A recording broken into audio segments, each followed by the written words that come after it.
Bismillahirrahmanirrahim. Assalamualaikum warahmatullahi wabarakatuh. Waalaikumsalam warahmatullahi wabarakatuh.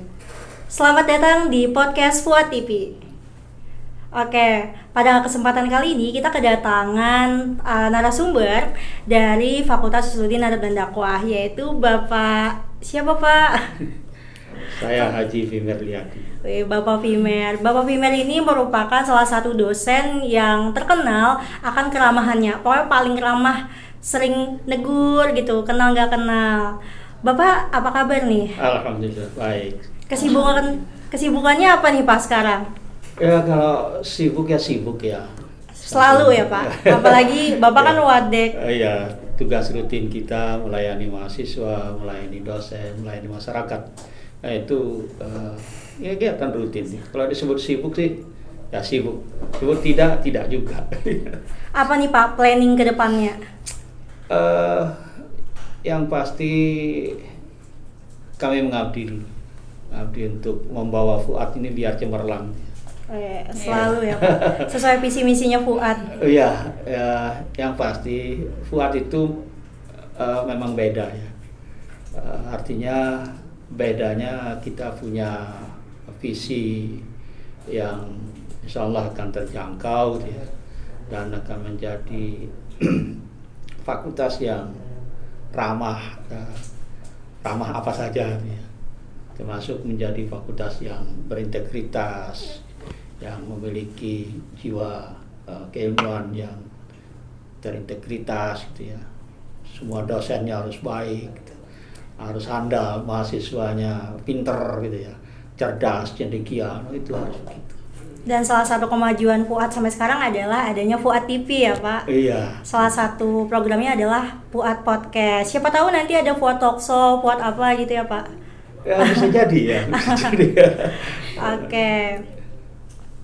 Jadi Bapak akhir-akhir ini cuma sibuk ngurusin fakultas atau ada lagi nih Pak pekerjaan yang lain? Kalau pekerjaan yang lain sih banyak ya. Samping tugas saya sebagai dosen ya, tidak hanya di Fuad ya, di fakultas-fakultas lain juga saya mengajar. Yang pasti jangan lupa Apa ibu tuh? di rumah kan harus diurus juga. Istri ya Pak? Oh, iyalah. Mantan pacarnya Bapak. Pastinya Kak. Oke, bicara tentang sesuai dengan tema kita nih Pak. Jadi Kota Palangkaraya itu kan agama mayoritasnya adalah agama Islam. Iya. Itu kami mau tahu nih Pak, gimana sejarah masuknya Islam di Kalimantan Tengah khususnya? Baik. Masuknya Islam di Kalimantan Tengah itu paling tidak ada 2 jalur ya. Apa aja tuh Pak? Kalau saya sebutkan jalur yang banyak nanti bingung. Nanti Emang sebenarnya ada berapa jalur? SKS banyak ya. Iya. Ada jalur selatan dan ada jalur barat ya. Jalur selatan itu kita tahu bahwa Islam itu masuk melewati Kalimantan Selatan dulu sejak tahun 1526 kalau tidak salah itu.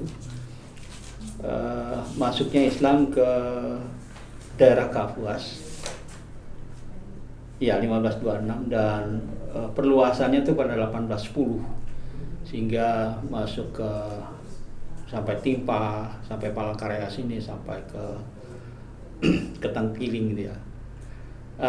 Penyebaran Islam di Kalimantan Tengah ini tidak lepas dari perdagangan, perkawinan dan dakwah juga ya. Itu wilayah selatan. Kalau wilayah barat itu pengembangan kerajaan Banjar yang masuk ke wilayah Kota Ringin ya, yang kita kenal sekarang kerajaan Kota Ringin yang ada di Pangkalan Bun. Yang Istana Kuning itu berarti kerajaan Kota Ringin ya Pak? Iya. Itu salah satu sejarah asal mulanya masuknya Islam di Kalteng. Iya. Oh oke. Kalau di Kalteng sendiri itu kenapa Pak? Nggak ada kerajaannya atau apa? Ada kerajaan kita, ya itu di Kota Ringin itu. Kalau di Palangkarayanya? Ya. Nah di Palangkaraya ini kan karena bagian dari daerah kerajaan Banjar dulu. Oh. Kerajaan Banjar, jadi bagian dari sejarah perkembangan budaya Kalimantan ya. Banjar, kerajaan Banjar itu meliputi daerah Kalimantan Tengah, ya. Terus sampai ke daerah pesisir Kalimantan Timur. Jadi tidak benar sebenarnya kalau Kalimantan Tengah tidak punya kerajaan. Nah, ada kerajaan kan ya, masuk kerajaan Banjar itu ya. Oh iya. Ya. Kalau sejarah masuknya Islam di Kalteng menurut Bapak kan seperti itu. Kalau sejarah Islam masuknya di Kalteng menurut Alfa nih, sesuai dengan yang Alfa pelajarin di sekolah. Pastinya yang aku pelajarin di sekolah melalui perdagangan ya Kak, perkawinan, terus ada dai-dai gitu. Dan pengajian pastinya itu yang membuat masyarakat tuh mungkin menarik masuknya Islam gitu, nggak ada unsur paksaan, dan itu yang membuat Kalimantan Tengah banyak mayoritas Islam, mungkin itu dari aku. Jadi lewat perdagangan, transaksi, terus banyaknya orang yang saling mengenal, terus ada yang kawin juga gitu ya. Okay. Dan juga kesenian wayang. Saya dengar-dengar di Banjarmasin masih ada itu kesenian wayang, dan itu sangat saya apresiasikan masih sampai sekarang gitu. Kesenian wayang ditampilkan. Kita tahu kan pasti revolusi kita ini lagi canggih-canggihnya gitu. Yeah. Dan wayang itu masih ada sampai sekarang, tetap bertahan. Iya, sangat luar biasa. Kalau di Banjar kan ada tuh kesenian Madihin atau apa itu? Iya, jadi kalau budaya dulu kan dipolesnya aja, dipoles Islam. Padahal dulu budaya-budaya itu berasal dari Hindu. Misalnya, gitu. Ya, misalnya wayang dan lainnya. Iya. Wayang kan budaya Jawa kuno, yang itu bukan Islam tapi dipoles oleh Wali Songo menjadi sebuah ajang dakwah. Ya. Terus ada lagi Madihin misalnya. Madihin itu kan penyampaian syair-syair ya. Oh, iya, Nah, syair-syairnya diganti dengan syair-syair dakwah gitu ya. Cerita-cerita tentang keislaman, cerita-cerita tentang apa saja yang berkaitan dengan dakwah. Benar kata si itu tadi bahwa Islam itu rahmatan lil alamin ya. Jadi membawa ketenangan, kesejukan. Jadi kalau orang Islam berdagang itu tidak kayak orang mencari untung besar gitu ya. Tetapi berdagang misinya adalah di samping untuk berusaha, tapi juga syiar terhadap agama yang dia anut. Karena dia ramah, baik, akhirnya orang-orang setempat itu kepingin, ya akhirnya ya terjadi di setempat tadi terjadi perkawinan, kan tidak jarang. Saya sendiri kan orang Dayak, tetapi orang-orang tua kami dulu kan orang-orang Islam yang mengislamkan orang-orang kami gitu ya. Tapi ya itulah namanya asimilasi, namanya perkawinan antar budaya gitu ya, itu yang dilakukan. Sampai sekarang Islam masuk di Kalteng sampai ke pelosok-pelosok desa. Iya. Bahkan kalau kita main ke salah satu daerah terpencil di Kalteng pun kita tanya nih atau kita pendataan pasti ada yang agama Islam gitu. Benar. Jarang yang nggak ada ya kan Pak, minimal 1 atau 2 gitu. Iya. 1 atau 2 keluarga. Jadi ternyata penyebaran Islam yang begitu luas di Kalimantan Tengah itu dengan cara syiar yang begitu kreatif dulunya. Benar. Salah satunya yaitu melalui kesenian. Iya. Kak, mungkin ada satu pertanyaan yang membuat saya ingin bertanya nih. Apa tuh? Jadi saya pernah baca di salah satu web, dia mengatakan bahwa waktu penyebaran Islam di Kalimantan Tengah itu kan suku Dayak pendalaman itu sangat susah kan untuk untuk dipengaruhi lah mungkin bahasanya dari saya. Jadi mereka itu ada sebagian yang sudah pengen masuk, tapi ketika pengen masuk mereka diancam bahwa kalau apabila mereka masuk ke agama Islam mereka akan dihapuskan dari suku Dayak itu gitu. Jadi bukan non Dayak gitu. Tapi kalau misalnya agama lain mereka tetap di mereka tetap di suku Dayak itu gitu. Kenapa ketika mereka masuk Islam kenapa mereka jadi non Dayak, padahal bisa aja mereka kan tetap jadi sukunya, cuman agamanya aja yang berbeda. Nah itu kira-kira apa ya Pak? Ya, jadi begini,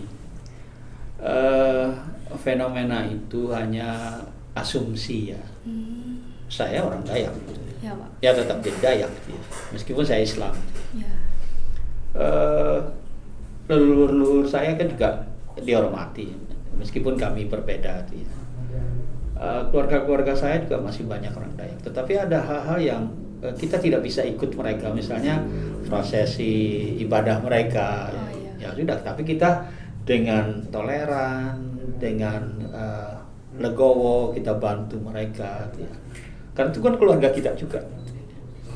Nah, kalau mereka ada anggapan bahwa mereka itu tidak mengakui kita, beberapa kasus ya, misalnya dalam keluarga, kalau kamu masuk Islam, kamu tidak akan diakui di dalam keluarga ini. Tetapi mana sanggup kalau sudah lahir cucunya, akhirnya cucu saya ya mungkin ya. Jadi itu hanya apa namanya, sesaat ya, saat kan mungkin. Jadi itu emang pernah terjadi, tapi sampai sekarang itu udah nggak lagi ya Pak? Saya kira tergantung ya. Ya, tergantung keluarga. Tergantung keluarganya. Fanatisme itu pasti ada. Fanatisme itu ada. Tidak kita pungkiri ya.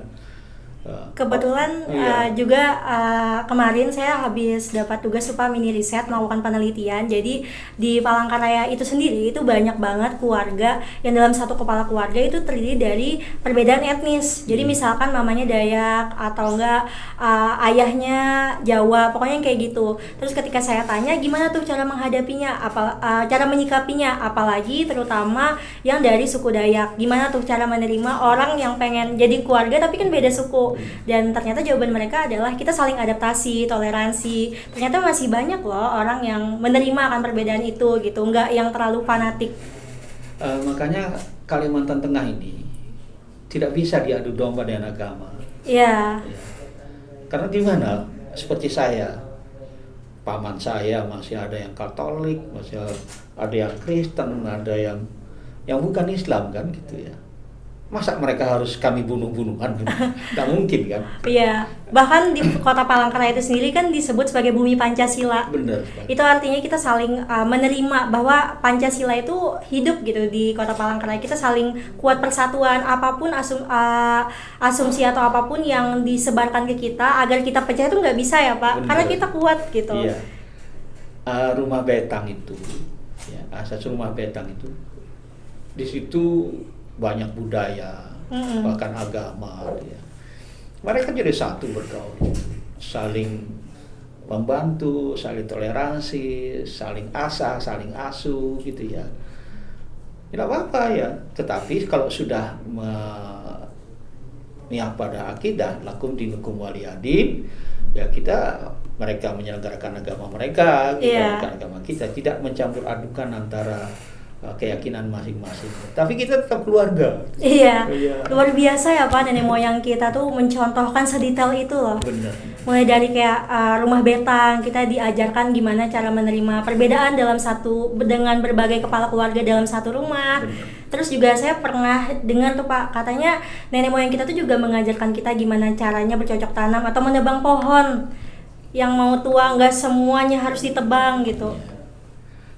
Ritual-ritual seperti itu kan masih ada ya. Ritual animis itu kan masih ada. Sampai sejauh mana kita bertoleran dengan mereka. Kalau dalam ajaran kita kan syirik gitu. Tetapi kita harus toleran. Ketika mereka keyakinan mereka itu tidak bisa lah kita babat, nggak boleh. Biarkanlah mereka nanti tumbuh kesadarannya masing-masing bahwa ada hal-hal yang tidak perlu diikuti oleh orang yang beragama Muslim. Silakan mereka, jangan dihalangi, karena itu keyakinannya. Iya. Kepercayaannya ya, tidak mungkin kita kikis. Gak bisa kan kita menyamakan harus semuanya sama kita. Iya, kita harus menghargai perbedaan. Itulah adanya toleransi. Mantap. Oke Pak, sampai di situ bincang-bincang podcast kita di Fuad TV. Jadi buat teman-teman jangan lupa untuk like, comment, dan subscribe di Fuad TV. Dan siapakah nanti narsum kita selanjutnya? Komen ya di bawah untuk request narsum kita yang berikutnya. Baik, saya Amala undur diri dan Aurfa dan Bapak saya Fimer Riyadi. Kami semua pamit undur diri. Sampai jumpa dan wassalamualaikum warahmatullahi wabarakatuh. Waalaikumsalam warahmatullahi wabarakatuh.